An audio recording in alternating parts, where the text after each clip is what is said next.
Ok, ok, arrancamos con la clase práctica.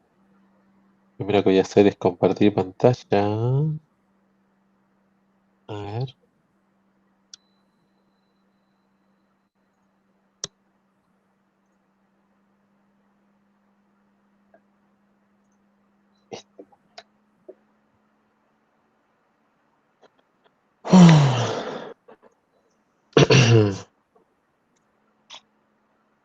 Cuestión.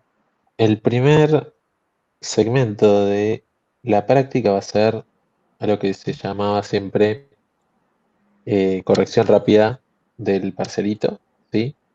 Es- Siempre fue para que veamos juntos, digamos, que los ejercicios del parcelito, cuáles pudieron haber sido las dificultades para que los hagan, si les pareció justo los ejercicios, si no les pareció justo, si, como para hablar un poco de cómo lo estuvieron resolviendo, de cómo se resolvía, como para tomar también el parcelito como una instancia de aprendizaje eh, dentro de lo que es la materia.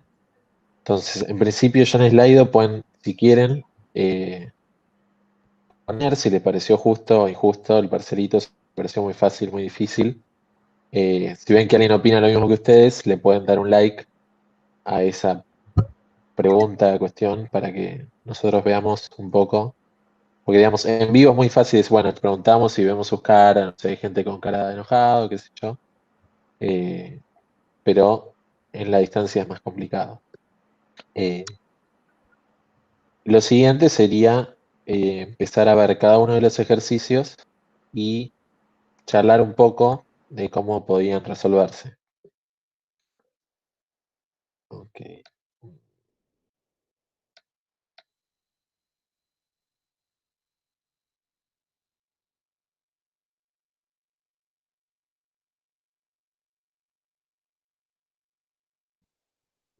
Ahí puse una poll para si quieren votar qué les pareció el parcelito en cuanto a complejidad.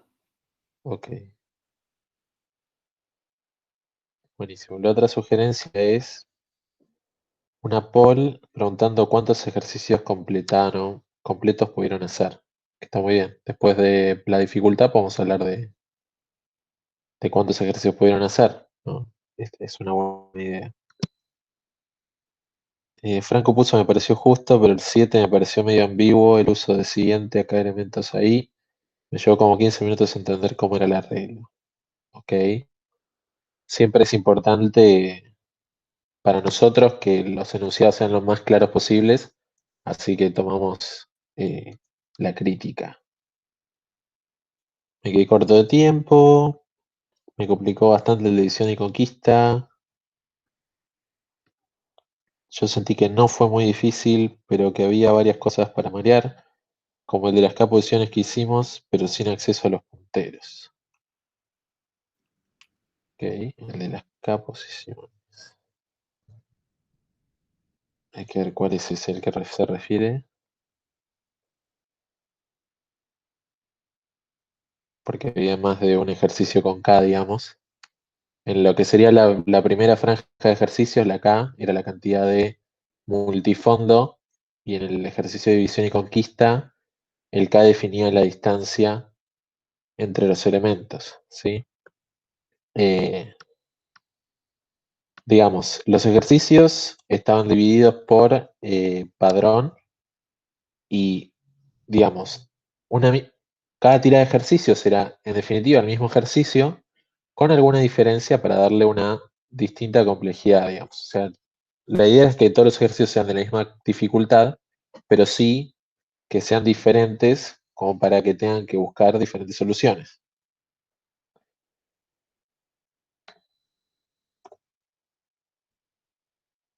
Bien, entonces, ahora otras respuestas.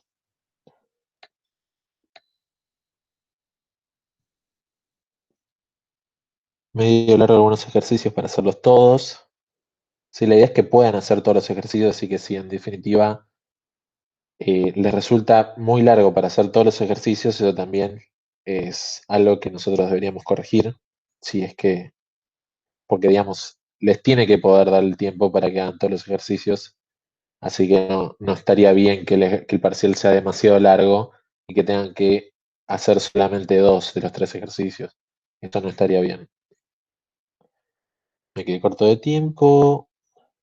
Juan pone que se refería a multifondo.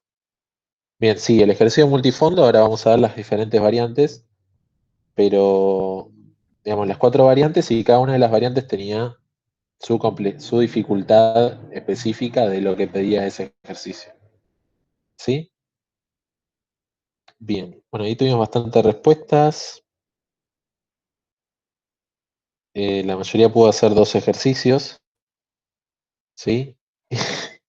Idealmente, obviamente, si hacen 2 ejercicios bien, va a estar aprobado el parcerito, pero sí, siempre tratamos de que el tiempo les dé y las capacidades dé para hacer los 3 ejercicios. Obviamente, hay gente que le va a ir mejor y gente que le va a ir peor, pero la idea es que no sea Particularmente dimos más difícil en tiempo Excel, que en una cursada normal.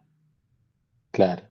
Pero bueno, también las circunstancias son diferentes, así que todos estamos aprendiendo de esto, definitivo. Bueno, vamos a empezar a ver un poco los ejercicios, ¿sí? Para los que les tocó el ejercicio 1, ¿sí? Y para todos que lo pueden ver, la idea era, todos los ejercicios del 1 al 4, es ser multifondo. Algunos con cola, algunos con pila, algunos como función y algunos como primitiva, ¿sí? Entonces, ejercicios 1 y 2, para los que les tocó función, ¿sí? La idea es que no podían acceder a la estructura interna de el TDA que les haya tocado, ya sea cola o pila, ¿sí? Entonces tenían que arreglarse de alguna manera para obtener el multifondo usando solamente las primitivas y no haciendo uso de la estructura interna, ¿sí? No pueden acceder ni al primero, ni al último, ni al tope, ese tipo de cosas. Lo que tenían que hacer era usar las distintas funciones, ¿sí? Y siendo que ni pila ni cola tienen eh, acceso a la cantidad, algo había que hacer con eso, ¿sí? Estoy pensando, Has, que vamos a tener que estar atentos a las nuevas consultas que lleguen. Así que me voy a tomar la explicar las preguntas que ya están hechas, así podemos ver las nuevas, ¿sí? Sí, estoy Pero archivando las. bien, estoy viendo así que se complicó la división y conquista, temas con los tiempos fueron 2 cosas muy votadas, son cosas que vamos a tener que tener en cuenta para los siguientes pasitos, ¿sí?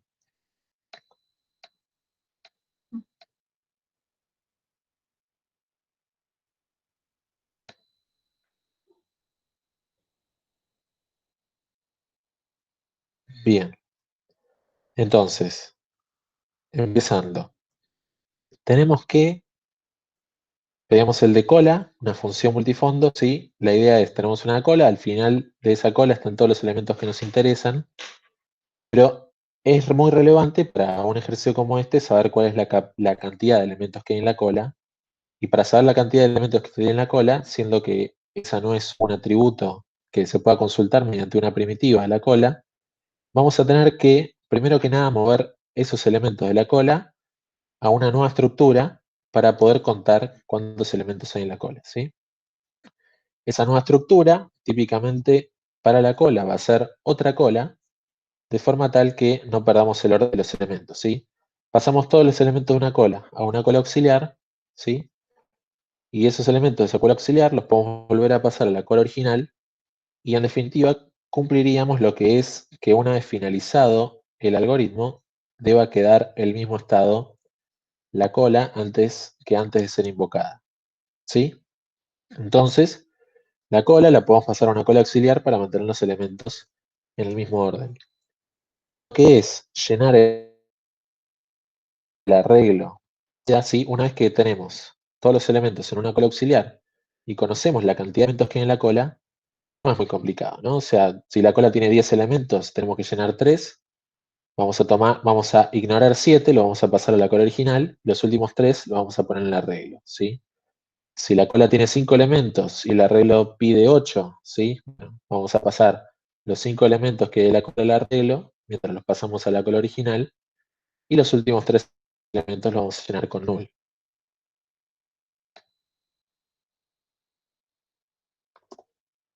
¿Está bien? Pero sí, la dificultad particular de lo que sería en este caso hacer la función sin poder acceder a los atributos de la cola es reconocer que hay que pasar todos los elementos a una cola auxiliar para que no se pierda el orden y después volverlos a poner en la cola original.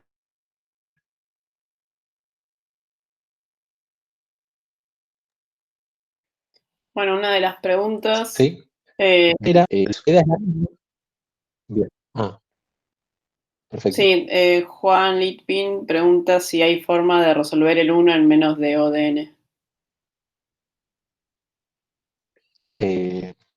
Yo entiendo que no, porque es saber cuál es la cantidad de elementos en la cola. ¿Sí? Sin saber los elementos en la cola, no podemos saber a partir de qué elemento al arreglo de resultado. ¿Sí? Digamos, teniendo una cola que es simplemente enlazada, no es fácil acceder a los últimos tres elementos, si es empezando por el primer elemento e iterando hasta llegar hasta los últimos tres elementos. Entonces, necesariamente sea por fuera, con una función, pasando elementos a una cola auxiliar, o como saber Está en el ejercicio cortando 3. el micrófono. Ok. Si querés acá, no sé. Ok.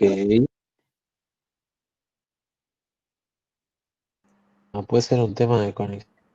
Igual saca el video ese así, le da A un ver. toque de relax a la conexión.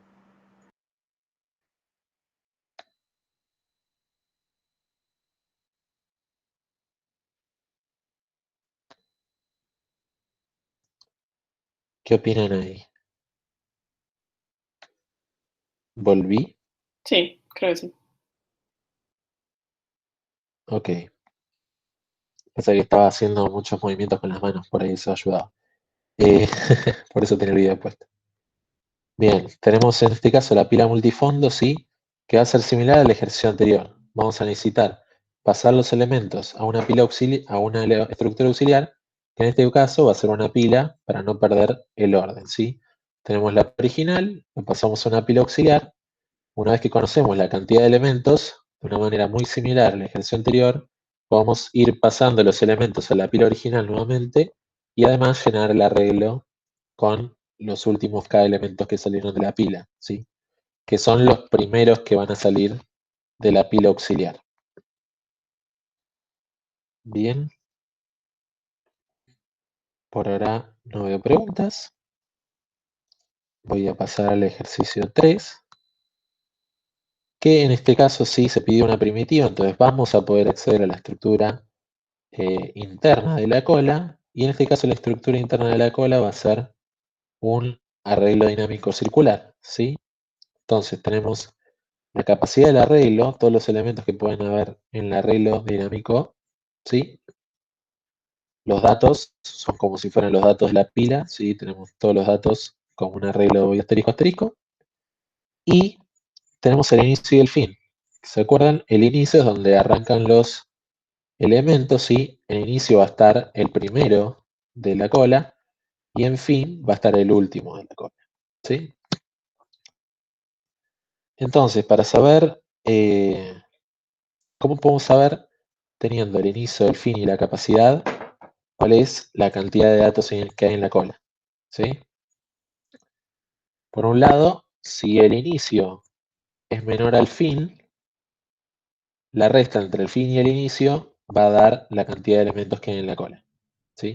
Pero si se acuerdan, lo que puede pasar es que esos datos queden invertidos porque de repente el inicio esté hacia el final de la cola, haya elementos ahí, y la cola pegue circularmente hacia el inicio, digamos, desde el inicio, llegue al final de la cantidad de elementos y pegue la vuelta hacia el inicio de los datos para tener los siguientes datos y llegar al fin, ¿sí? En ese caso, si el fin es menor al inicio, lo que tenemos que hacer es ver cuántos datos hay desde el inicio hasta la capacidad, y eso es capacidad menos inicio, y luego ver cuántos datos hay desde el 0 hasta el fin, que eso es fin menos 0, ¿sí? Entonces, de esas dos formas tenemos lo que es la cantidad de elementos que hay en la cola. ¿Está bien? Una vez que tenemos la cantidad de elementos que hay en la cola, quedaría simplemente rellenar los elementos en el arreglo. ¿Cómo hacemos? Primero que nada, podemos ver si se piden más elementos que los que hay en la cola, rellenar lo que nos sobra con null, ¿sí? Si en la cola hay 3 elementos y nos piden 5, rellenar los últimos 2 elementos del arreglo con null, y después, empezando por el fin y yendo hacia atrás en la dirección del inicio, ir llenando los últimos elementos, ¿sí? En el fin va a estar en el último elemento, lo pongo en la última posición del arreglo. Itero hacia atrás, ¿sí? Voy a la posición anterior al fin. Luego relleno la siguiente posición del arreglo. Itero hacia atrás del fin, ¿sí? Si iterando hacia atrás del fin llego a la primera posición del arreglo de voy asterisco asterisco datos, llego a la posición 0, eso significa que la cola dio la vuelta circular. Entonces, de la posición 0 me voy a la última posición del arreglo donde va a continuar los datos, ¿sí? Hay que tener esa verificación. De si yo estoy en la posición 0 del arreglo, voy a tener que pegar toda la vuelta hacia la última posición del arreglo circular. Y ahí seguir llenando hacia atrás hasta llegar a la cantidad de datos necesarios o hasta el inicio, ¿sí? Por el momento no estoy viendo preguntas de ese ejercicio. Voy a dejar unos segundos antes de seguir el ejercicio siguiente. Sí, ¿tenés forma de alejarte del micrófono? Porque a veces se escucha un poco de ruido. A ver.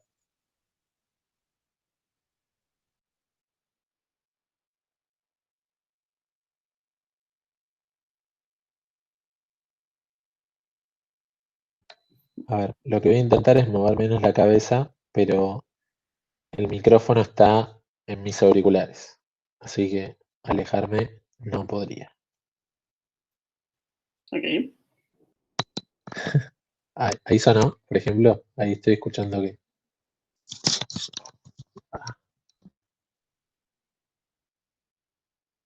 Ok, Power Flow. Bien, bueno, no estoy viendo preguntas respecto al ejercicio 3.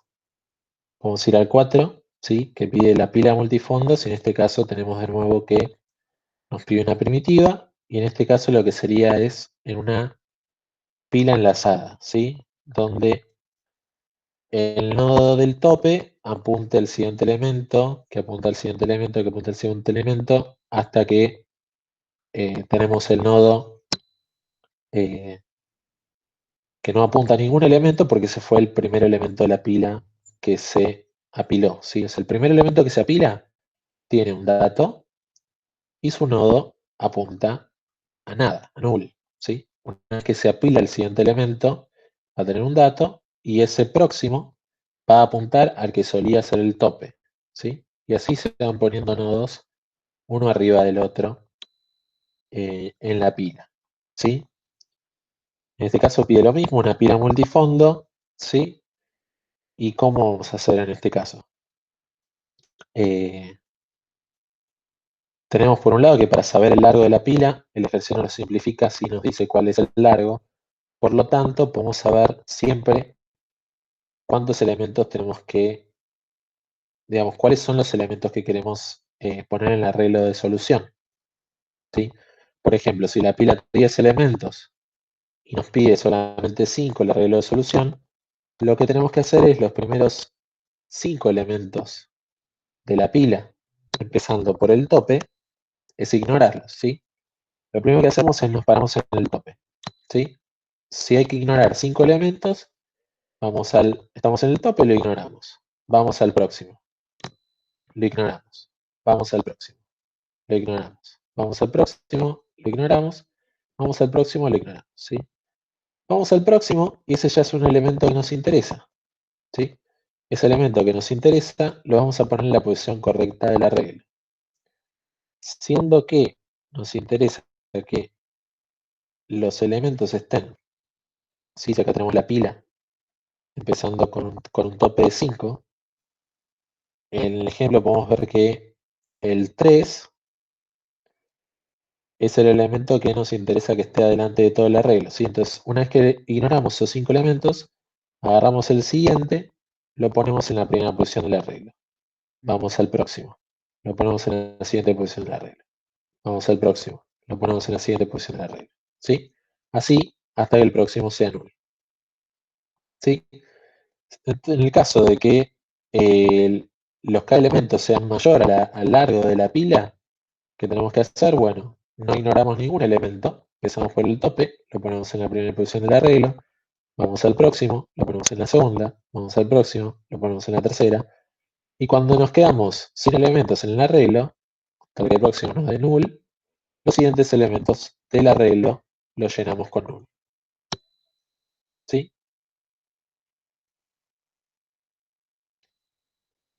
Esos serían los primeros 4 ejercicios. De nuevo, son ejercicios muy similares, pero los detalles son diferentes. Voy a ir leyendo el siguiente lote de ejercicios que van del 5 al 7, que piden implementar un interior externo de lista enlazada, un arreglo ordenado crecientemente y un arreglo no ordenado. Acá son un poquito más diferentes los ejercicios. Por un lado, tenemos que hay que implementar un iterador externo de la lista que además permita obtener el elemento, además de obtener la posición actual, nos permite obtener el elemento de la mitad del recorrido hecho, ¿sí? ¿Cuál es la idea? Que cada 2 veces que se avance el iterador actual, avance una vez un segundo iterador que marca la mitad, la posición de la mitad de la lista, ¿sí? Entonces, creamos el iterador con un actual y un medio, ¿sí? El actual y el medio arrancan en 0, como dice acá. Ambos arrancan en 0, ¿sí? Cuando se avanza una vez el actual, no hacemos nada. Cuando se vuelve a avanzar el actual, también avanzamos el del medio. Entonces ahí tenemos que el actual está en el 2 y el del medio está en el 1. Cuando el actual avanza al 3, no pasa nada, el medio sigue en el 1. Cuando el actual avanza al 4, ahí el medio avanza al 2, ¿sí?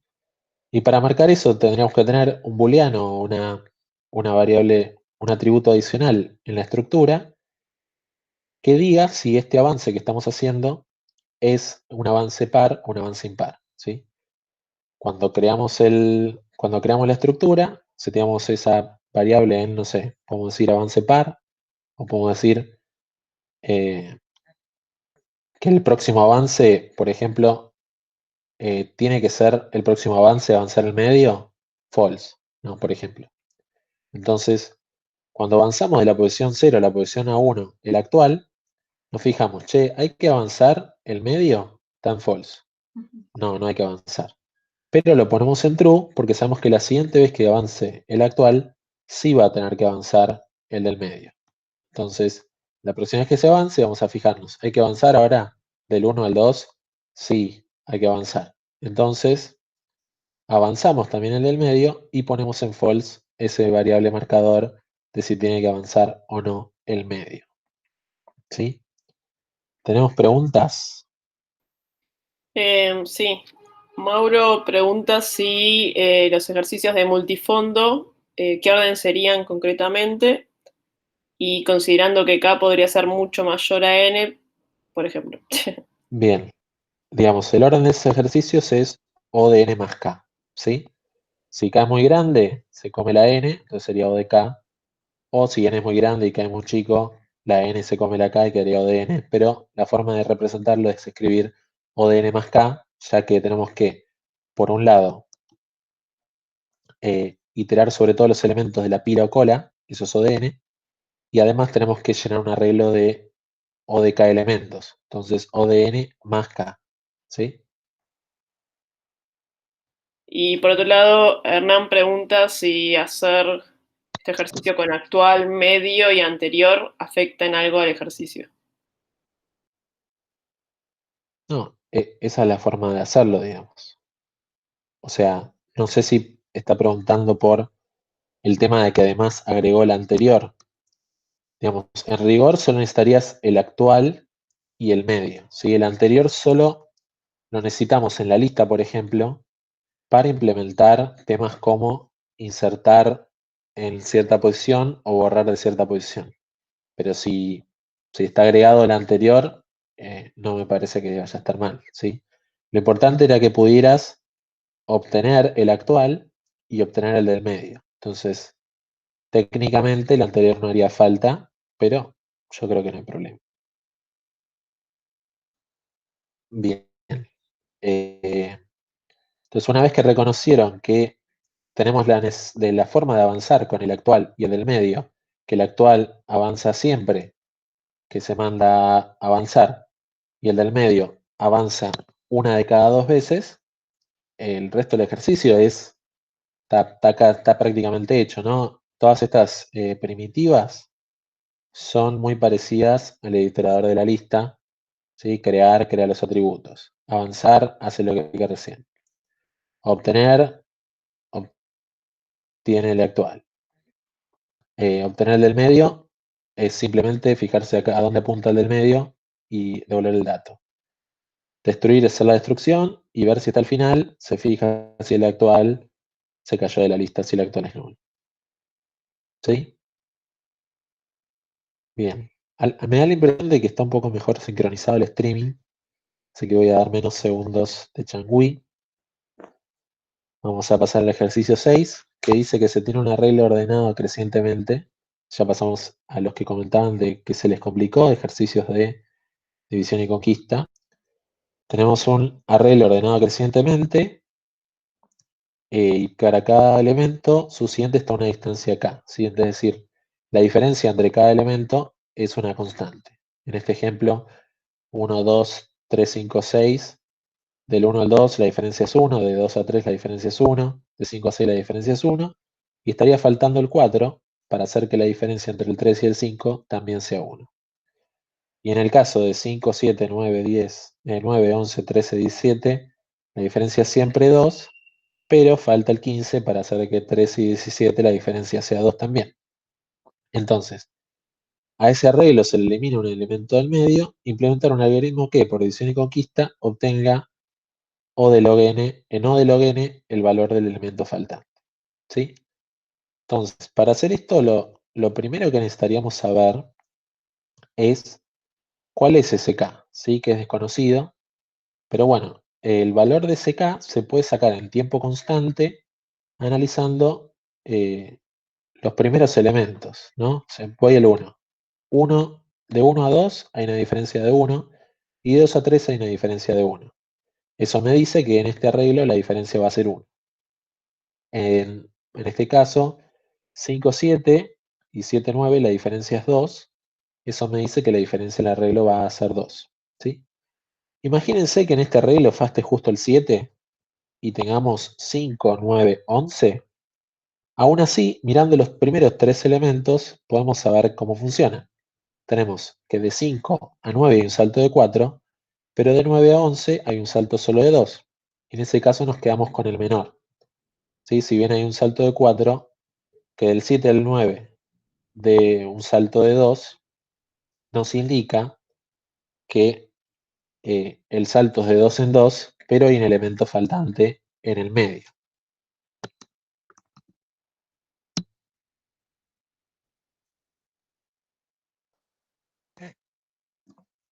¿Sí?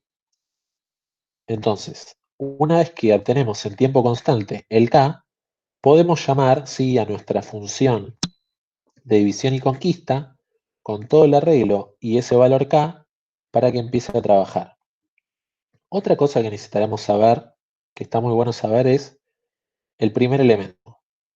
¿Por qué el primer elemento? Porque en un arreglo donde tenemos 1, 2, 3, 5, 6, la forma de saber si el elemento que buscamos está a la derecha o está a la izquierda de la posición en la que estamos analizando, ¿sí? Voy a dar un paso para atrás, ¿sí? Tenemos un algoritmo de división y conquista que pide en log n, ¿no? Entonces, claramente vamos a tener que partir el arreglo a la mitad y quedarnos con una de las dos mitades, ¿sí? No vamos a poder ver las dos mitades porque eso haría que sea O de n.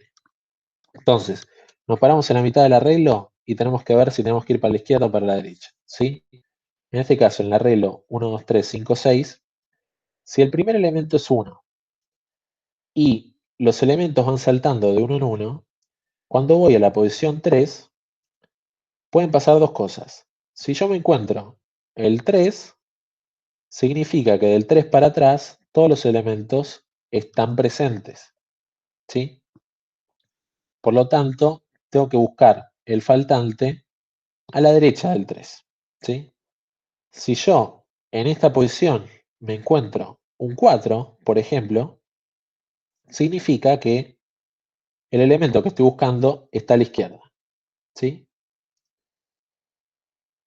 Si esto lo hacen en papel, van a ver que hay una formulita que nos puede decir para la posición en la que estamos, ¿sí? La posición del medio que estamos analizando, cuál es el número que debería estar ahí, ¿sí? Es el número que está en la posición inicial más el K multiplicado por la posición en la que estamos, ¿sí? ¿Está bien? Entonces, arranca en 1 más el K, en este caso también es 1, por la posición en la que estamos, que es 0, 1, 2. 1 más 2 es 3. Si está el 3, significa que hay que buscar a la derecha. Si hay un número mayor a 3, hay que buscar hacia la izquierda, ¿sí? En el otro caso es lo mismo, solo que el número inicial es 5 y el K es 2. Entonces, sería 5 más K, que es 2, multiplicado por la posición en la que estamos buscando, ¿sí? Si caímos en el 9, la posición es 0, 1, 2, tenemos 5 más 2 por 2, que es 4, 9, significa que hay que buscar a la derecha, ¿sí? Si en el lugar del 9 teníamos un 11, hay que buscar hacia la izquierda, porque nos está faltando el 7, nos está faltando el 9. ¿Está bien?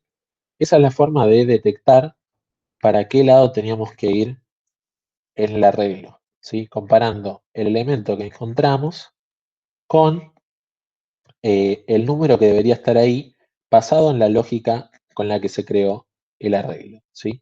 Encontrando el K en O de 1 y la posición inicial en O de 1, ¿sí? Pasándolo de esos parámetros a nuestra verdadera función recursiva por división y conquista.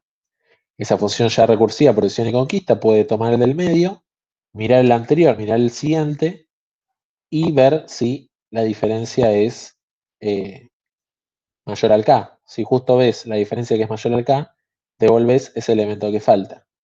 Si no, como les explicaba recién, sabemos para qué lado ir del arreglo en función de la formulita que recién definía. ¿Está bien? ¿Alguien se perdió en ese caso? Por ahora no hay Bien. preguntas. Me voy a tratar de ocupar los próximos 10 minutos nomás, el resto de los 3 ejercicios que quedan. Siempre tenemos un arreglo que no está ordenado, ejercicio 7. Para cada elemento, su siguiente está a una distancia K que se pasa por parámetros. Y en este caso K la tenemos definida. Si en el caso anterior K por ahí no se definía para que puedan encontrarla en O de 1 analizando los primeros elementos. En este caso la distancia K sí está definida. A dicho arreglo se le elimina un elemento del medio, inventar un algoritmo que por división y conquista obtenga el valor del elemento faltante. ¿Sí? Pero como no está ordenado el arreglo, no podemos saber qué elemento va, ¿sí? Entonces tenemos que arreglo que a veces sube, a veces baja, y tenemos que encontrar cuál es ese elemento faltante. En este caso tenemos el K definido, ¿sí? Y por división y conquista vamos a poder analizar un punto en el medio del arreglo, mirar el anterior y el siguiente, y ver si se cumple esa distancia K, ¿sí? Si se cumple, encontramos el elemento faltante, lo devolvemos. Si no se cumple, vamos a tener que llamar recursivamente esta función de división y conquista tanto hacia la izquierda como hacia la derecha, ¿sí? Porque no tenemos forma de saber en dónde está el elemento que puede llegar a faltar, ¿sí? Entonces tenemos una función que parte en dos y llama tanto a la izquierda como a la derecha. Podemos demostrar por el teorema maestro que eso es O de n, ¿sí? Por eso al justificar la complejidad del algoritmo implementado, van a decir que es O de n, mostrando, por ejemplo, el teorema maestro. ¿Sí? Bueno, vos, Has, me confirmás que no me caí ni nada, porque al no ver preguntas, yo me asusto un poco. No se escucha bien. Creo que no nos caímos. Bien. Podemos seguir entonces con el ejercicio 8. Se quiere ordenar un padrón de alumnos de la facultad y está el ejemplito de la planilla de asignación de ejercicios, ¿sí? Donde tenemos variados padrones que van desde el 60.000 o del 80.000 hasta el 105.000 o más, ¿sí? Pregunta cómo en este caso, para cada uno de los algoritmos que vimos de ordenamiento no lineales, de no comparativos, perdón, ordenamiento no comparativos, ¿cuál se puede usar? ¿Sí? Entonces, primero pregunta, ¿se puede usar counting sort? ¿Sí? Entonces, ¿qué pasa en este caso? Tenemos una planilla con algunos alumnos, ¿sí? Pero con padrones que van desde el 60.000 o el 80.000 hasta el 105.000. Esos son muchos miles, ¿no? A ver, 105.000 menos, ponele 75.000, son 30 miles, ¿sí? Entonces, a menos que vos tengas en tu planilla de asignación 30.000 alumnos, una cantidad comparativamente razonable de alumnos, counting sort no debería ser la forma de operar, ¿no? Porque, digamos, se te va a ir de rango. Tenés un O de n con n igual a 200, en este caso 100 alumnos. Si tenemos, ¿cuánto dije? 30.000. 30.000 padrones, hacerlo por counting, sí, pedir memoria para un arreglo de 30.000 posiciones y luego que eso tarda O de 30.000, ¿no? Se nos está yendo de la complejidad de ODN, ¿sí? Entonces la idea, en el caso del punto A, era analizar para counting sort el hecho de tener que crear un arreglo para todas las posiciones posibles que van desde el máximo, que está ronda por ahí por los 105.000, hasta el mínimo, que anda por el 60.000. Crear un arreglo con todas esas posiciones nos va a tardar O de esa cantidad, no va a ser lo ideal, ¿sí? Después, sí, podemos llenar ese arreglo y después recorrerlo para ver el orden y de nuevo se nos va de rango, ¿sí? Después tenemos radix sort, ¿sí? Radix sort es la respuesta correcta, ¿sí? Radix sort tenemos que explicar que, bueno, tenemos como máximo 6 dígitos, ¿sí? Así que 6 por la cantidad de n seguiría siendo de n, tenemos 6 una constante. Lo único que hay que tener en cuenta cuando hacemos radix sort es que de repente un padrón 99.000 le va a faltar un dígito contra el 105.000. Entonces hay que acordarse, en este caso explicándolo con palabras, de ponerle un 0 a ese 99.000, que quede 0,99.000, para que podamos hacer radix sort sin que nos pase que estamos comparando un dígito, las centenas de miles, y nos falta el valor que tiene ese 99.000. ¿Sí? Sí, ya sabrán de radix sort. Primero ordenamos las unidades, que son el menor significativo, y así hasta llegar a las centenas de miles, que es el dígito más significativo. Y luego pregunta si se puede ordenar por bucket sort, ¿sí? Y la respuesta es no. ¿Y por qué? Porque no se cumplen lo que es los postulados de bucket sort, ¿sí? Que lo que es, podemos dividir nuestro espacio posible de claves en distintos buckets con probabilidades equiprobables de caer en cada bucket, ¿sí? Si se fijan, es mucho más probable que los padrones a los que están asistiendo a esta materia, por ejemplo, vayan del 104.000 al 105.000, anden por ahí, porque bueno, hay gente que de repente es su segundo cuatrimestre en la facultad y está cursando la materia y de repente se acumuló mucho la probabilidad de que caigan padrones en esa posición y no tanto en otras posiciones, entonces tendríamos muchos buckets bastante vacíos y uno o dos buckets ahí al final súper llenos, haciendo que el orden de ordenar esos buckets represente el orden total del algoritmo, con lo cual tenemos un problema. Pregunta Marcos. Una pregunta ¿Qué? de Marcos, que pregunta, ¿qué algoritmo de ordenamiento interno se usa en radix sort en ese caso? Se puede usar counting, ¿no? Porque tenemos los dígitos del 0 al 9.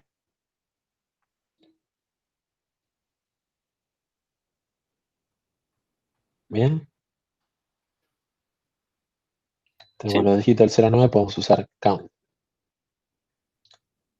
Bien, y tenemos en el ejercicio 9 implementar un algoritmo en pseudocódigo que ordene el padrón de alumnos de la facultad de ODN, ¿sí? Entonces, la persona que le haya tocado el ejercicio 9 tuvo que haber hecho un razonamiento similar a las personas que hicieron el ejercicio 8 para descartar counting, para descartar buckets y elegir radix, ¿sí?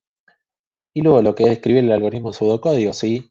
Sería, bueno, lo que les expliqué, agregar el 0 para los padrones que no llegan a las centenas de miles, luego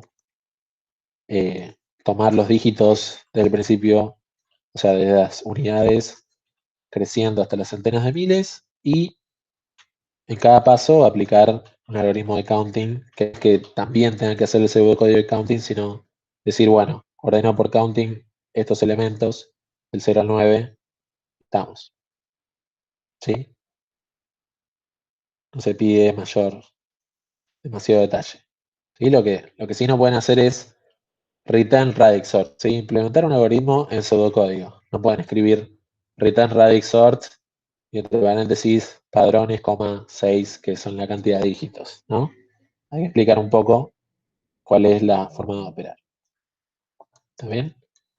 A la espera de preguntas, le digo a Jorge, che, estate preparado porque estoy terminando. Bueno, tenemos una pregunta de Álvaro, que pregunta si en bucket sort, entonces la respuesta sería un no definitivo o sería dependiendo si los buckets están distribuidos uniformemente. Digamos, la idea es que cada caso en el que queramos aplicar bucket sort lo vamos a tener que analizar, ¿sí? No es que bucket sort es un no definitivo de nunca usarlo, pero en este caso, para nuestros datos en particular, nuestros buckets no quedan distribuidos uniformemente. Entonces no deberíamos usar bucket sort, ¿sí? Para otros casos, quizás similares, quizás no, puede darse que los buckets queden distribuidos uniformemente y que podamos usar bucket sort, ¿sí? Pero vas a tener que analizarlo caso por caso. No es ni un no rotundo ni un sí rotundo.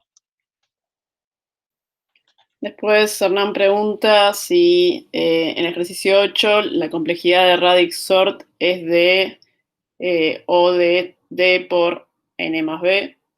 Está bien en ese caso decir que la complejidad es O de N y dice que porque D y B no son tan despreciables respecto a DN.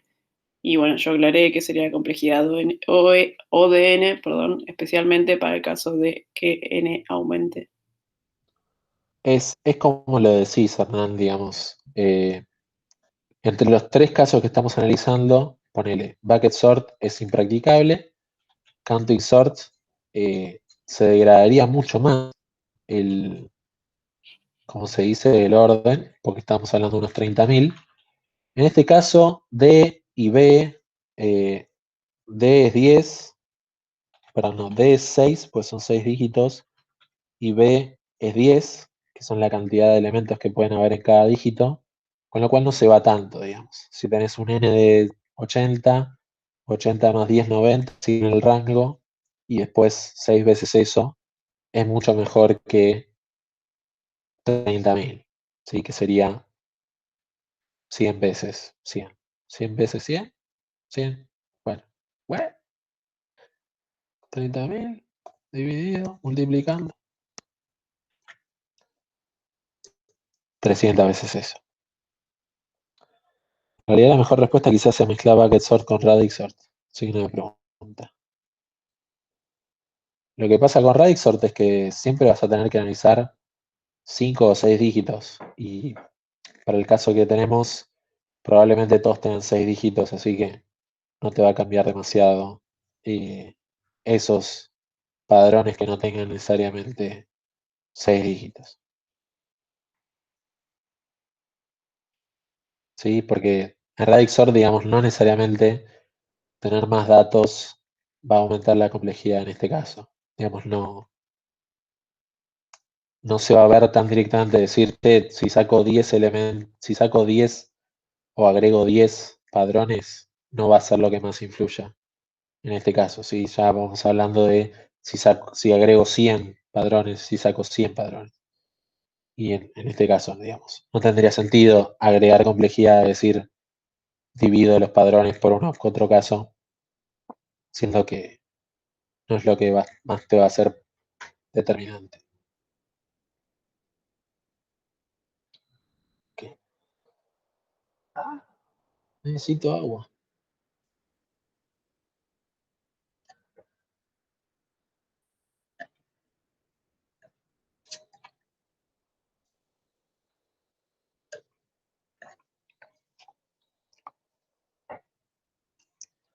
Ok.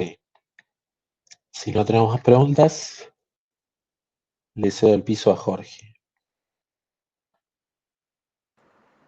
Perfecto. ¿Empiezo? Dale.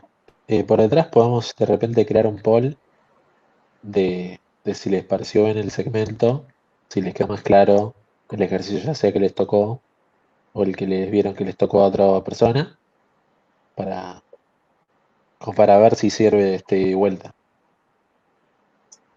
Correcto. Adicionalmente, aclaramos que vamos a, en algún momento, supongo que podemos tirar los criterios de corrección después, ¿no? Después de haberlos corregido los parcelitos.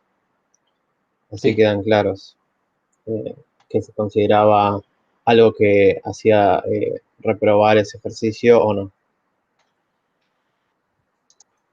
Bien, yo voy a dar un tema. A ver. Fecha completa. ¿Se ve la presentación? O sea, debería estar en blanco ahora. En negro, digo. En negro. ¿En negro? Perfecto. Bueno, yo voy a dar un tema que deberían intuirlo por la historia que voy a tirar, pero después me pueden decir, de hecho me pueden tirar en el Slido, qué se les ocurre que hay que usar para este problema. Érase un sábado, creo, ¿cuándo fue lo de SpaceX? Creo que fue el sábado, ¿no? Estaban por mandar el misil a la Luna no, a la estación espacial, ya dije cualquiera, tergiversé la historia. A la estación espacial y de repente descubren que tenían los paneles en ruso. Como varios cohetes habían hecho en el idioma ruso, estaban en el idioma ruso y los astronautas no lo podían entender. Entonces, la llaman, obviamente, la SpaceX subcontrata a esta empresa multinacional de Puerto Madero, en donde está trabajando Bárbara, y, o casualmente, el proyecto le toca a ella. Entonces, a Bárbara le dicen, che, mira, este tablero ya está hecho. No lo pensamos cambiar bajo ningún concepto. Es digital, así que podemos cambiar el texto que tiene. Bárbara dice, buenísimo, abramos el tablero y cambiamos el tablero. Me dicen, no, el tablero no lo pueden cambiar. Vos tenés que hacer un sistemita que reciba el texto del tablero y devuelva el texto traducido. Buenísimo, dice Bárbara. Entonces llamemos a Google Translate. Está en cualquier momento, ¿viste? Los astronautas prenden el tablero y quieren ver el idioma y ahí llamamos a Google Translate y listo. Y le contestan, no, mira, Elon Musk no le quiere garpar los datos de internet a los astronautas porque se lo van a consumir todo. Entonces es medio rata. Así que tiene que ser un sistema que corra ahí localcito, que no consuma mucho tiempo de ejecución y por sobre todo que el tiempo de ejecución sea constante. Bárbara dice, ¿constante? A ver, y se puso a hacer memoria de los TADs que ya tenían implementados, ¿viste? Dijeron, un vector, si yo busco y comparo, si tengo un vector de charts, comparo por cada uno y ahí adentro tengo la traducción de un char al otro es, no, esto es complicada, porque eso ya no es tiempo constante, es tiempo de la cantidad que tenga de lenguajes en cada uno de estos a traducir. Entonces, pega el tubo en interno 104 y dice, Alan, tenemos un problema, necesitamos solucionar este nuevo proyecto. Buenísimo, se juntan en el piso 84, no dije esto, pero el edificio va agregando pisos cada vez, se juntan en el piso 84 y diseñan un nuevo tipo abstracto de datos. Un tipo abstracto de datos que necesitaban que fuera en tiempo constante. Tiempo constante en nuestra cátedra es tiempo O de 1. Y ahí viene la pregunta del slide. ¿Qué piensan que pueden haber usado, inventado Alan y Bárbara para solucionar este problema? Que es, ya pueden responder en el slide así en forma de chat y Has lo dice. ¿Qué pueden haber implementado para que entre un texto en ruso, pero es un char asterisco, y en tiempo súper constante se devuelve el texto traducido en inglés? O en cualquier idioma, pero en inglés, por ahora. Obviamente ya tenían las traducciones, las cargaron en el sistema, pero la consulta de todas esas traducciones tiene que ser en tiempo O de 1. ¿Has contestó alguien todavía? No, todavía no. Buenísimo. Vamos a esperar a ver quién se gana el viaje espacial.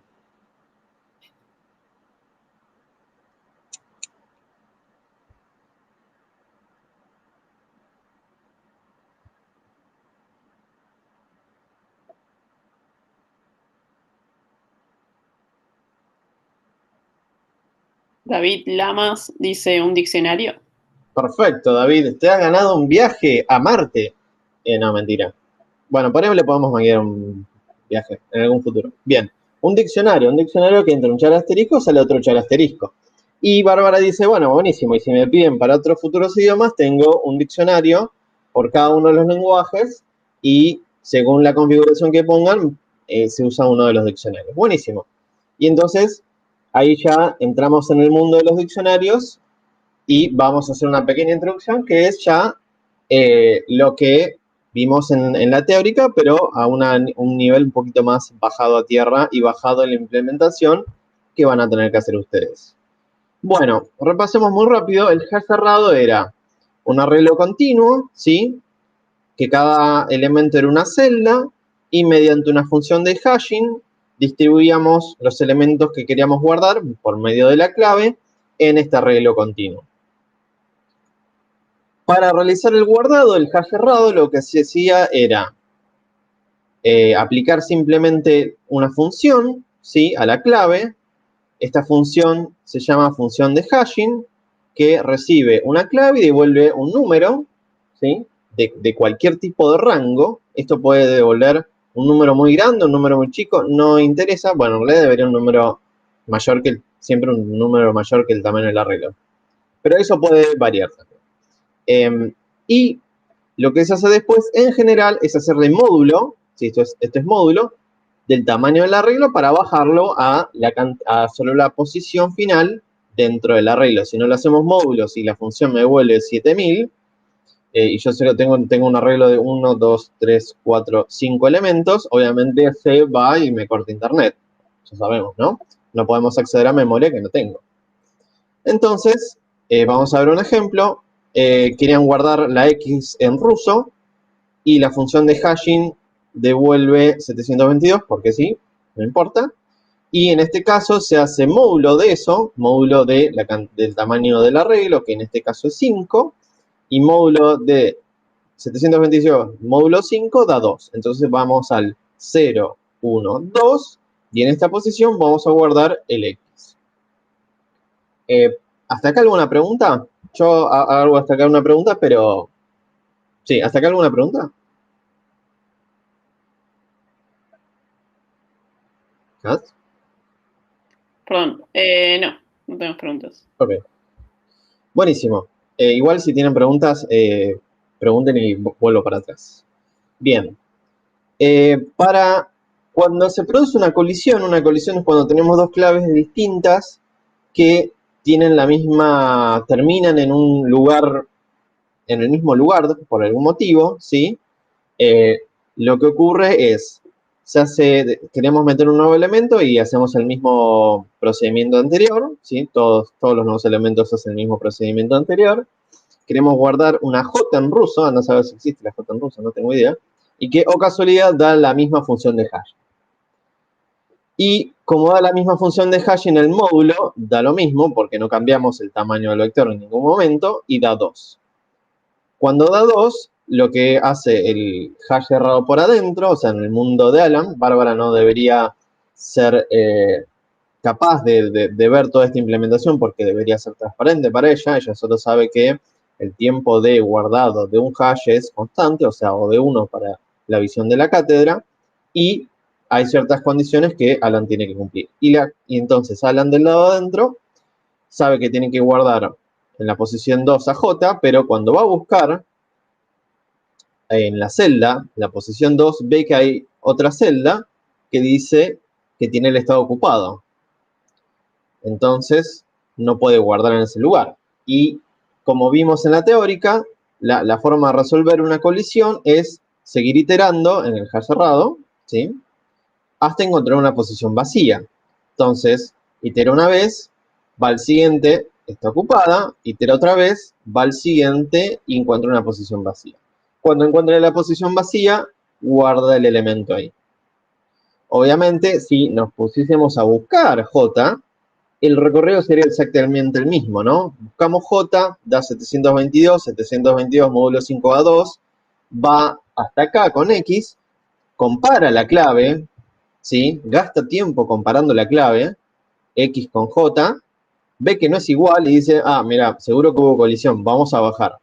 Baja 1, compara, gasta tiempo comparando la clave A con la clave J, ve que no es igual, sigue iterando y compara, gasta tiempo y compara J con J y dice es igual, acá encontré mi elemento. Recuerden nuevamente que estamos simplificando la vista acá, que acá en realidad tenemos asociada esta clave y su dato, body asterisco o lo que sea, asociado. Pero por simplicidad solo tenemos las claves puestas acá. ¿Hasta ahora una pregunta, Has?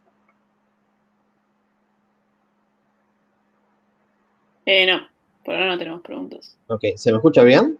Sí, perfecto. Ok, perfecto. Buenísimo. Entonces, vamos a las conclusiones rápidas. Las conclusiones es, por ahora, hasta la siguiente clase, tenemos dos estados de una celda que son vacío ocupado, y cuando guardamos un elemento, y también buscamos, se itera hasta encontrar una celda que tiene estado vacío y ahí guardamos. O en el caso de buscar, se itera hasta encontrar, en el caso de buscar una clave, ¿no? Le hacemos hashing a la clave, buscamos, como dije anteriormente, en todos los casos, si la clave es igual, si la encontramos buenísimo, y si caemos en una celda que está vacía, sabemos que no existe esa clave en el hash. Bien. Para el hash abierto es muy similar a todo lo anterior, ¿sí? Tenemos nuestra tabla inicial de lugares donde va a caer la función de hashing, ¿sí? Salvo que ahora en cada posición de estas no vamos a tener una única celda, vamos a tener una lista de elementos donde cada elemento va a consistir en su clave y su valor, y en el caso de guardar un valor, por ejemplo z, la función de hashing de z va a devolver, y el módulo, función de hashing de z y módulo de 5 va a devolver justamente 5, y se va a guardar una lista con z. En el caso, por ejemplo, que tenemos estos dos elementos, aquí hubo una colisión, ¿sí? Primero se guardó A, no importa el orden alfabético, es simplemente esto es completa suerte. Tenemos una pregunta. Sí. Sí, Juan pregunta si la estructura de una celda es estado y dato. Muy buena pregunta. ¿Quién preguntó eso? Juan. Juan, por supuesto que como estamos haciendo el TAD, cada implementación puede variar y según lo necesario podemos necesitar algún otro dato o no, pero uno esperaría que para el estado del cerrado tendríamos la clave, el estado y el dato. Y para el caso de el diccionario, para el caso del hash abierto, podemos intuir que este elemento de acá, en este arreglo normal, no va a tener nada excepto una lista, así que no hay una struct ahí, y que podemos ahorrarnos de alguna manera el estado simplemente consultando la lista. Si vemos que hay una lista, digamos, supongamos que acá la función de hashing y el módulo devuelve 1, entonces caemos acá, y vemos que acá o no hay una lista o la lista está vacía, sabemos que el estado de todo esto es vacío. Entonces lo que estamos buscando no está. En otro caso, podemos decir que si caemos en la posición 0, después de aplicar una función de hashing de Pepito, que cae en 0, sabemos que la lista no está vacía y por lo tanto puede haber hay colisión de la clave y puede o no estar la misma clave en la lista. Para justamente guardar un elemento en la lista, yo voy a seguir con la clase. ¿Hay otra pregunta, Has? No, no hay más preguntas. Buenísimo. Entonces, para guardar un elemento en un hash abierto, lo que hacemos es lo mismo. Aplicamos la función de hashing, nos quedamos en esta posición de la celda, vemos que la lista no está vacía, en este caso. Si la lista está vacía, simplemente appendamos. Si la lista no está vacía, como este caso o este caso, no nos queda otra de que recorrer toda la lista y estar seguros que, 1, no estaba ya la clave puesta, y 2, después de recorrer la lista y saber que no está la clave, la appendamos al final, al inicio, no importa eso. La agregamos a la lista. Si está la clave, digamos, vamos por elemento a elemento, supongo que ahí ya saben cómo podríamos recorrer una lista, ¿sí? Que alguien me diga en el slide cuál sería la forma más cómoda para recorrer una lista buscando un elemento. Ahí se gana un segundo viaje a Marte, avisen. Has, interrumpirme si alguno contesta primero. Entonces, nada. ¿Cómo? Dale. Buenísimo. Entonces, lo que hacemos es recorrer todos los elementos y buscar comparando y gastando tiempo en comparar la clave, a ver si es la misma el elemento que queremos poner. Si no es la misma, seguimos al siguiente elemento así hasta llegar al final de la lista, y si no hay ningún elemento que era igual a la clave, podemos decir que no hay otro. No hace falta seguir para abajo. Bueno, acá Cristian Rodríguez y Franco Lucchesi dicen sí, con un iterador interno. Sí, con un iterador sería la respuesta más simple. Después, si usamos el interno o el externo, es medio indistinto. Mi primera impresión hubiese sido usar el... No, bueno, sí, cualquiera de los dos es igual. Es igual. El objetivo es buscar si está la clave igual o no. Entonces la función simplemente es hacer comparar clave o lo que sea y devolver un booleano o no si se encontró en toda la lista o no. Lo ideal también es, como un valor pequeño agregado, es con el iterador externo, lo que podríamos hacer adicionalmente es ya tener la ubicación exacta donde... no, igual técnicamente se puede hacer cualquiera de las dos formas. A mí me ha resultado un poquito más simple el externo porque ya me quedo parado en... Si hubiese una clave que era igual a la que estaba insertando, ya el iterador se queda parado acá y después podría hacer lo que tenga que hacer, que vamos a ver más adelante qué hacer cuando tenemos dos claves que son iguales. Pero sí, en esencia, usar un iterador, muy bien. Viajan a Marte en el 3030, invito yo. Así que bien, con un iterador. Esa era la respuesta que quería. Buenísimo. Y hasta acá el pequeño repaso de hashes. Si hay alguna pregunta, hash, avísame. Ahora vamos a tengo solo dos preguntas para terminar la clase. La primera es, ¿qué pasa si guardo? Bueno, justamente era lo que estamos hablando. Usando la misma clave, ¿sí? Vamos a tener nuestro pseudo diccionario acá. Acá era un posible implementación del hash de una celda o de un elemento dentro del hash abierto. Y si queremos adicionarlo para el hash cerrado, tendríamos que hacerlo del estado, que yo recomendaría muy fuertemente que sea posiblemente num o alguna constante. Bien. ¿Qué más? Tenemos una pregunta. Sí. Agustín Gabrieli pregunta si la función de hashing no recibe el largo del arreglo. Porque al redimensionar, aunque se haga módulo largo, van a ocurrir las mismas colisiones y no se distribuye más. Nosotros le decimos función de hashing a esta partecita que la implementación la van a tener que ir a buscar a internet o implementarla más fácil que se les ocurra. Después la pueden ir cambiando y ir mejorando. Obviamente, lo primero es que ande y después que distribuya bien.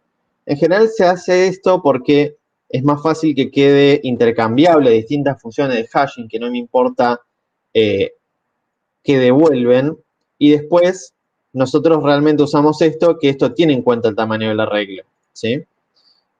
Obviamente ustedes pueden hacerse una función auxiliar que reciba la clave y el tamaño del arreglo y adentro haga este return, ¿sí? Y que quede medio encapsulado o abstraído para simplicidad de vista. De hecho, es lo recomendable que hagan porque tener esto en copy-pasteado en todas las partes del código sería voy y les corto en derrota así de una. Pero en esencia, lo que decimos función de hashing puramente dichas es esta que recibe algo que después devuelve un número. Puede haber, supongo, algunas funciones de hashing que reciba adicionalmente acá un tamaño y labure con el tamaño, ¿sí? Hay de todo, he visto de todo. Lo más normal es que solo reciba la clave, pero tranquilamente podría recibir el tamaño. Incluso si recibe el tamaño, podría no devolver un valor entre 0 y tamaño. Podría devolver otro valor, ¿sí? Hay de todo. Así que yo no diría no, pero en general hacemos esto, función de la clave, y por simplicidad para ustedes a veces es más fácil decir, bueno, función de hashing, que anda a saber qué implementación es, recibe la clave y después le hacemos módulo para estar seguros que lo tenemos de 0 hasta el tamaño -1 de la regla. Buenísimo. ¿Alguna pregunta más? No.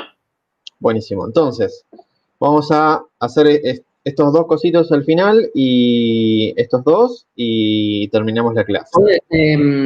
Jorge, te jodes si te interrumpo un segundo nada más. Por favor. Les aviso ya a todos los que entregaron parcialito deberían tener un corrector asignado para el parcialito. En general no es así como nos manejamos, pero por estas circunstancias es así.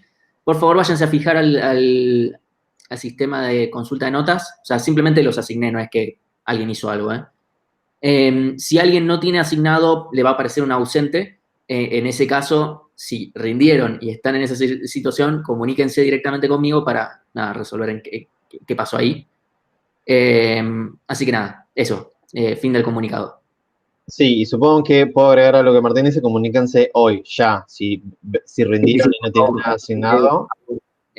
Apenas termine la clase ahora, Jorge, fíjense que tengan a alguien asignado. Sí, sí. Que no sea ausente. Importantísimo. Bien, entonces vamos rápido por esto. ¿Qué pasa si estamos guardando en el hash usando la misma clave? Es decir, la clave guardo Pepe con 2 y después guardo Pepe con 3, ¿sí? ¿Qué debería pasar? Bueno, en el hash cerrado, acuérdense, vamos iterando, mentira, hacemos la función de hashing de, por ejemplo, Pepe. No es mi mejor utilidad. Bueno, Pepe y después le hacemos módulo, ¿sí? Acuérdense del tamaño. Y, este es tamaño. Y caemos en una posición, si está vacía, buenísimo, lo guardamos acá. Vamos a ponerle P y su dato. ¿Estás dibujando en algún lado? Porque no se ve. ¿Cómo? ¿Estás dibujando en algún lado? Porque no se está viendo. Ah, no se está viendo. No. Ok. Gracias, Has. Yo estaba ya.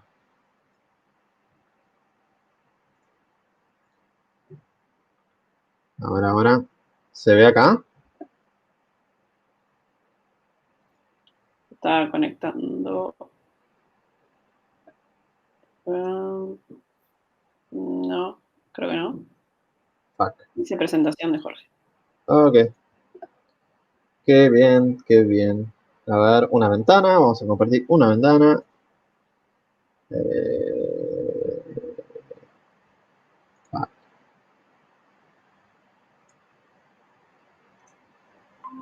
Igual nadie te está dando bola porque se están fijando lo de los... Hermoso. Así que ganamos tiempo. Ahí se ve. Ah, me dicen que sí se veía. Ah, bueno, yo no estoy viendo, a ver. Ah, me asusté. ¿Se ve el Pepe? Contésteme para un tercer viaje a Marte si se ve esta carita feliz. Entonces, mientras tanto voy a asumir que sí se ve. Bueno, dice que sí se está viendo. Oh, genial. Bien, tenemos Pepe y el valor de Pepe, ¿no? Vamos a poner B, ¿sí? Acuérdense que esto va a estar... Ahora sí yo lo veo. Ok. Esto va a ser el struct, que tiene la clave y tiene el valor, ¿sí? Voy a sacar así, saco menos. Bien. P y B. Ahora, yo hago lo mismo de vuelta. Pero voy a sacar la carita feliz, que ya no estamos tan felices. No, mentira, siempre estamos felices. En especial si vamos al espacio. Bien, entonces, finalmente, si hago lo mismo dos veces, pero ahora en vez de P, vamos a ponerle P1, B1, ¿sí? Hago P1, P2. ¿Qué va a pasar? Esto va a venir acá, va a devolver el mismo valor, voy a ir acá y va a pasar algo interesante, que yo a P, a la clave esta, no lo tengo que cambiar porque es la misma. Pero al valor le tengo que hacer algo, porque antes tenía B1 y ahora tengo B2. ¿Qué hago? Bueno, hay muchas implementaciones de diccionario, ¿viste? Cada una puede tener distinto comportamiento. Para el diccionario que van a tener que implementar a ustedes, se pide lo siguiente. Si en la creación del diccionario nos pasamos una función de destruir dato, ¿sí? Que se encarga de destruir el dato, a saber cómo Bárbara debe tener, en el caso de la nave espacial, solo chars, pero en otros casos puede tener otras cosas, ¿sí? Entonces Alan tiene que definir la interfaz para que pueda haber cualquier tipo de dato por void asterisco. Entonces la función de destruir dato recibe un void asterisco y devuelve nada. Entonces, si nos pasan una función de destruir dato, lo que va a tener que hacer Alan, lo pone en su descripción de la función. Si me dicen de guardar con dos veces la misma clave, tengo, bueno, el valor, ¿sí?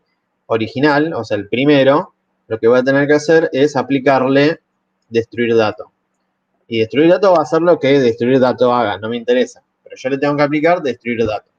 Que asumo que, por el nombre y por la convención, va a destruir el dato y va a liberar la memoria o lo que sea. Yo no sé en realidad. Y va a quedar acá, en realidad ya no va a haber, no va a quedar B, sino va a quedar B2. ¿Sí? Importante entonces, si guardamos usando la misma clave, fijarse si en la creación del hash nos pasaron la función destruir dato. Si nos pasaron la función destruir dato, destruimos el dato y lo reemplazamos después perdón, no destruimos el dato. Aplicamos la función destruir dato, que van a saber qué hace, y simplemente en el struct cambiamos el valor luego por B2. ¿Sí? Esto sería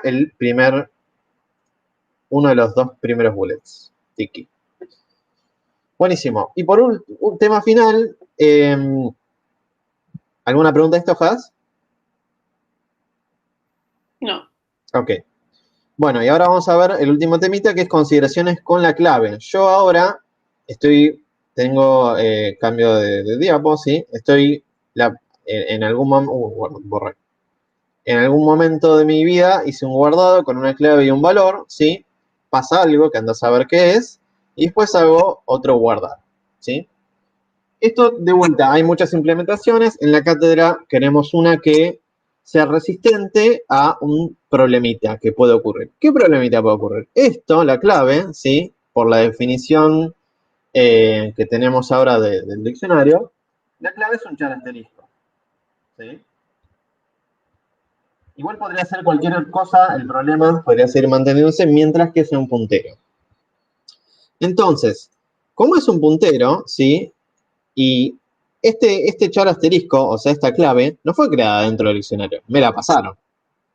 Entonces vive por afuera del diccionario, ¿sí? Entonces, en este momento, cuando me llaman a la primera línea de código luego de esto, acá dentro de la implementación de guardar, esta clave es un puntero al mundo de Bárbara. Y lo que tengo que hacer es, de alguna manera, tener cuidado. ¿Por qué tener cuidado? Porque ¿qué pasa si yo acá hago Bárbara en un momento dice, tengo que liberar memoria o voy a reutilizar, esto no es una vez. Voy a reutilizar esta clave para otra cosa, clave igual a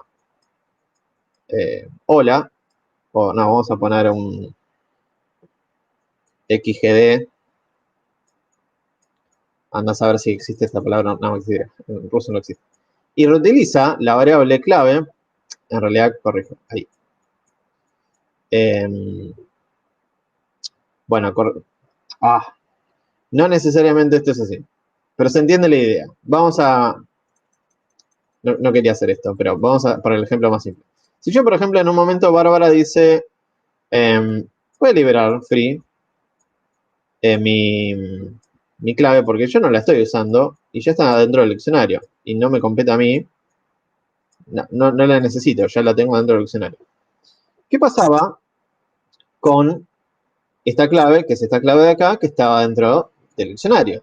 Bueno, si yo no tomaba un recaudo, que alguien puede contestar para el cuarto viaje a Marte, ¿qué recaudo tendría que tomar con respecto a la clave para que esta ejecución, luego de guardar, o sea, paso 1 guardo, paso 2 libero la clave, paso 3, no sé, seguimos operando con el diccionario por algún motivo? Porque es un diccionario, lo sigo usando. ¿Qué resguardo tendríamos que tener para evitar que cualquier modificación con la clave en el mundo de Bárbara afecte al mundo de Alan? Es decir, afecte al diccionario. Hay que hacer algo, ni bien hacemos la primera o segunda línea, diría yo, no, mentira, primera o segunda línea no, pero una de las primeras cosas que deberían hacer al momento de la ejecución del guardar es prevenir esto, que si le pasa algo al puntero, quede la clave, por ejemplo, liberada en este caso, y yo no, después cuando supongamos que vamos al caso anterior, que estamos acá haciendo comparar, ¿sí? Si yo estoy comparando y de repente comparo algo que en este momento ahora es basura porque le hice un free, se me va a decir, uno, puede estar comparando basura y otro, dos, pues, me podría, el compilador no, el sistema operativo me podría matar porque por ahí estoy tratando de acceder a una posición de memoria que no anda a saber qué es. Entonces, ¿alguien me puede decir qué debería hacer para resguardar? Bueno, Juan y Cristian Rodríguez dicen que hay que hacer una copia de la clave. Correcto. La solución para que esta clave no me afecte al diccionario es simplemente copiarla. ¿Sí? Con las librerías, con alguna función, la pueden copiar a mano o la pueden copiar con una función de la librería de string. Cualquiera de las dos está bien. Pero lo importante es que copien, porque una vez que copian van a tener otro char asterisco, perdón la mala letra, otro char asterisco, ¿sí? Que va a tener el valor copiado. O sea, vamos a tener dos char asteriscos. Entonces, si Bárbara libera la clave o le cambia su valor o hace lo que sea, esta que está por acá, que está dentro del diccionario, no se modifica. Entonces, esa es la consideración. Copien la clave, por favor. Tenemos una pregunta de Robbie que pregunta si en el diccionario se guardan los punteros a los extractos. Eso es siempre según la implementación, pero uno puede asumir que en el hash cerrado lo que vamos a tener es un arreglo, ¿sí? Que cada uno de los elementos sea un puntero al extract y que el extract tenga adentro distintos atributos. Y como los que vimos anteriormente, este podría ser una posible configuración que tenga clave, que tenga valor y que tenga estado en el caso del cerrado. Y para el caso del abierto, por ahí el estado no es necesario porque el estado lo podemos representar simplemente con, en el caso del abierto, con la lista. Ya con la lista sabemos si hay o no elementos a la derecha Y si la lista está vacía, sabemos que es el único elemento del diccionario que tiene esa clave, entonces no hay problema. Si la lista está con algo, tenemos que recorrer la lista y ver si ninguno de esos elementos de la lista tenía la misma clave.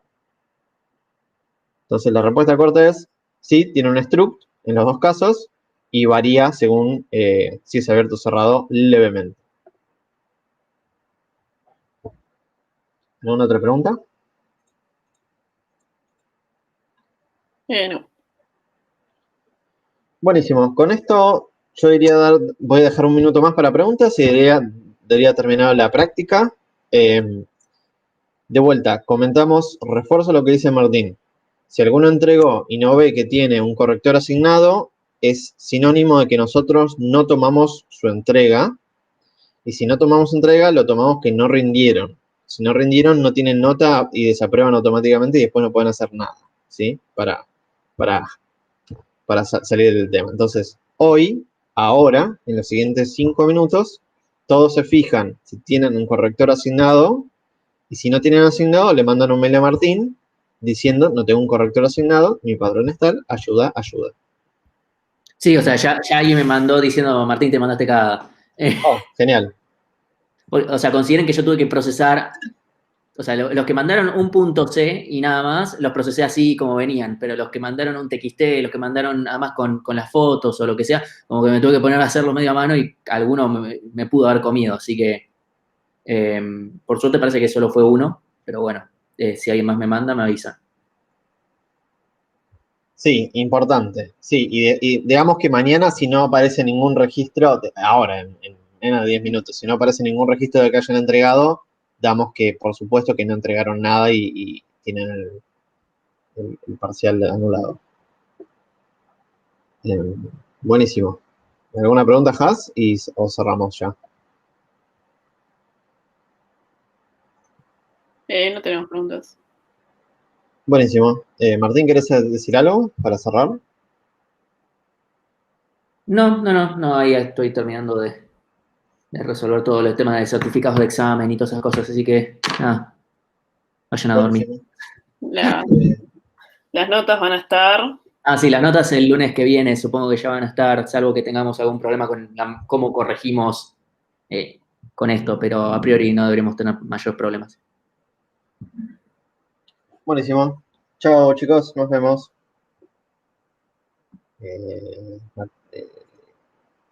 Tener emisión. Y detener grabación.